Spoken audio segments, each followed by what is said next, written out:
if you are frustrated, which I think a lot of people are, to be honest, frustrated or tired or bored or stressed, then investing some good time in understanding how to be a better manager of the people around you and how to influence and take responsibility is probably a very good place for you to start, rather than learning more and more about omni-channel AI-based marketing impact stuff.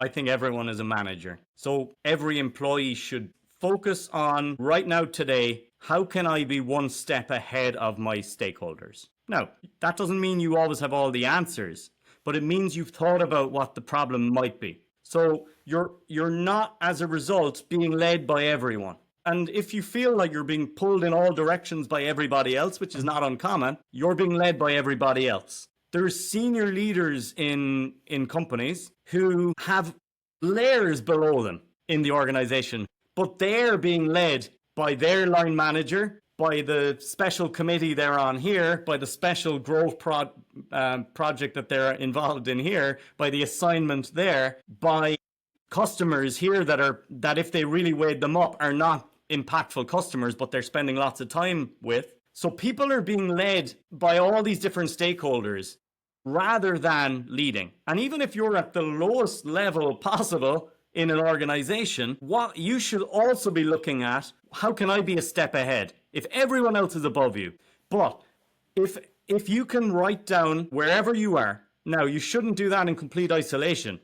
It's just that you're aware of what's going on and you're saying, these are my most important things that I need to deliver. During the year, even your own manager will get sidetracked and start telling you do this, do that, and the other. But at the end of the year, they'll say you didn't hit these things. So what am I meant to be a step ahead on? What are my priorities? And always knowing that, so that as a result, when you're saying yes to lots of things, you know you're saying no to your priorities. You need to always be saying, well, what's the next step I can take for the top priority, and go from there.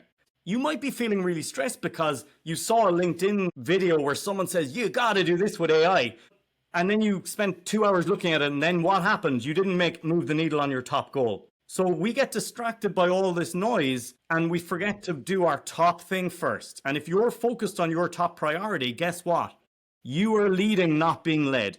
Because if you start your week, day, whatever it is, by looking at what's my top priority, rather than responding to the 30 emails that came through overnight first, your top priority was to impact a certain project and it hasn't moved. The first thing you'll do is you'll email that agency and say, how are we doing with that? Do we need to step on a call? Guess what? That reduces your stress because you have led something rather than everything being pushed on you. That to me is one thing that will change everything about how successful you are as a manager at any level. Because people often say, yeah, you don't realize I'm at the lowest possible level. I'm a new manager maybe, right? And I want to defend my team and do the right thing by my team and myself.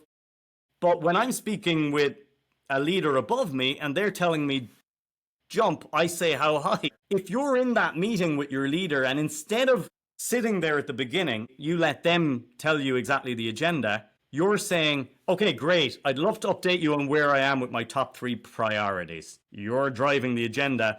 It's front of mind then. Oh, wow, Dan is driving this actual real priority that I kind of hadn't thought about because I've been distracted by the AI video, right, that I saw today. Now, Dan, you're my employee, you're telling me, by the way, just to start, I just want to highlight this is where I am with this top priority and I have one question for you on it. I need some input. Great.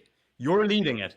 Now, if I'm the manager and I was going to tell Dan spend the rest of the day looking up the new AI tool, but actually I think I can get someone else to do that because Dan's doing high priority work. So you are responsible for the priority work you do, no matter what level you are in the organization. If you don't set the agenda, someone else will.